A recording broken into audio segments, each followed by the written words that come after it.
Have you ever felt a sudden, electric jolt of knowing something before it happened, only to dismiss it as a weird coincidence?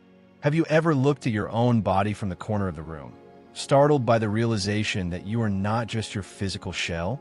Or perhaps you've heard a voice of profound wisdom in the silence of your mind, a voice that felt like yours, yet infinitely older and wiser?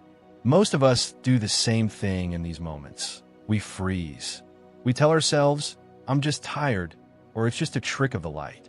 We keep these stories locked away because we fear that if we speak them out loud, the world will think we've lost our grip on reality. Researchers like Arthur Hastings point to a striking fact. We live in a society of invisible witnesses. Various surveys suggest that between 1/3 and 1/2 of the population has encountered what science calls an anomalous experience at least once. Yet, 90% of these people keep their stories a profound secret. We fear stigmatization. We fear that our deep, personal experiences will be dismissed as a brain glitch. And this is where the main trap lies. By hiding these experiences, we deprive ourselves of a powerful resource for psychological resilience and inner freedom. Today, we are lifting that taboo. We aren't going to talk about magic. Instead, we are turning to transpersonal psychology and a specific term, EHE, exceptional human experiences. This term, championed by researchers like Rio White, proves that these are not glitches. There are moments when our psyche breaks through its usual boundaries, granting us access to an expanded reality. It's not an illness. It's a sign of health and a hidden potential that exists within each of us. These experiences are not random errors of perception, but targeted responses to profound psychological needs. Research suggests that when the conscious mind reaches its limit, especially in states of deep existential crisis, the psyche activates these latent resources. In other words, the phenomenon arises from a specific, often subconscious vacancy or need that the material world cannot fulfill. Whether it's a need for direction, for the integration of trauma, or for a sense of connection to a larger whole, the experience emerges as a functional bridge to provide the missing piece of internal reality. Researchers categorize these phenomena into several distinct groups. As I go through them, see if any of these territories feel familiar to you. Psychic experiences. These include telepathy, precognition, and clairvoyance.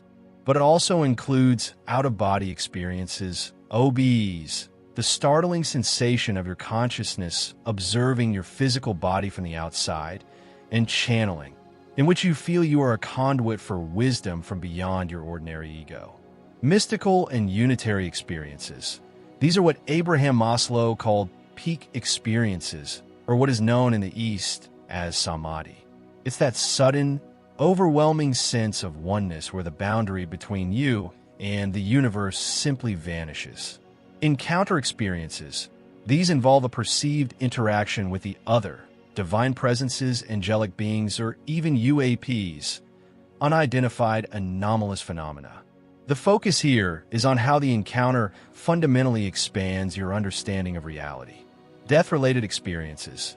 This includes near-death experiences, NDEs, and after-death communications, where people feel a clear connection to loved ones who have passed. Exceptional human performances. The flow state, where you perform far beyond your usual limits, in art, music, or work, and the action simply happens through you. Healing experiences. Instances of sudden, unexplained physical or psychological recovery that defy standard medical expectations. Nadir experiences. Experiences born out of absolute despair or total collapse. In this lowest point, an exceptional light often breaks through, helping you find your greatest strength in your moment of weakness. One of the most vital points researchers emphasize is the role of disclosure. For a long time, we were told to keep these moments to ourselves. But keeping such experiences hidden creates a psychological burden. The real shift begins when we stop treating our experience as a secret and start seeing it as a reality to be shared. Fortunately, we live in a time when you no longer have to be alone. Today, there are communities and groups of like-minded people who will listen and understand without judgment. It is not as frightening as it was in the past. The world is opening up to these truths, and finding your tribe can be the first step to your own autonomy. There is another beautiful aspect to sharing. Your experience, no matter how strange it may seem, could be exactly what someone else needs to hear. By speaking your truth, you might provide the key that unlocks someone else's understanding or gives them the courage to accept their own journey.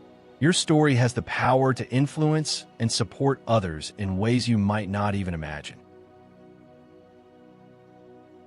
If we look at the practical side, the evidence is clear. These experiences are not glitches. They have been the silent catalyst behind some of the most significant inventions and life-changing discoveries in history. From scientific breakthroughs to masterpieces of art, EHEs have consistently provided the intuitive spark that logic alone could not ignite. But their practicality goes beyond global progress.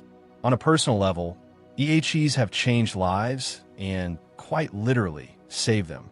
They act as a sophisticated internal guidance system, helping us navigate crises and find meaning where it seems lost. They are not symptoms of a problem. They are indicators of high human potential.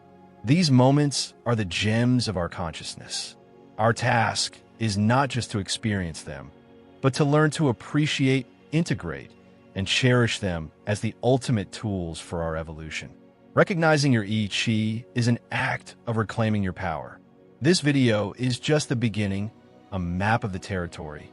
In the coming weeks, I'll be sharing a series of videos where we'll dive deeper into each category, from channeling and OBEs to the mystery of healing and samadhi. If you don't want to miss these deep dives, I simply invite you to subscribe to the channel. We're going to give words to the wordless. If you've ever felt that your exceptional moments were something to be unraveled, you are in the right place. Let's start this journey of discovery together.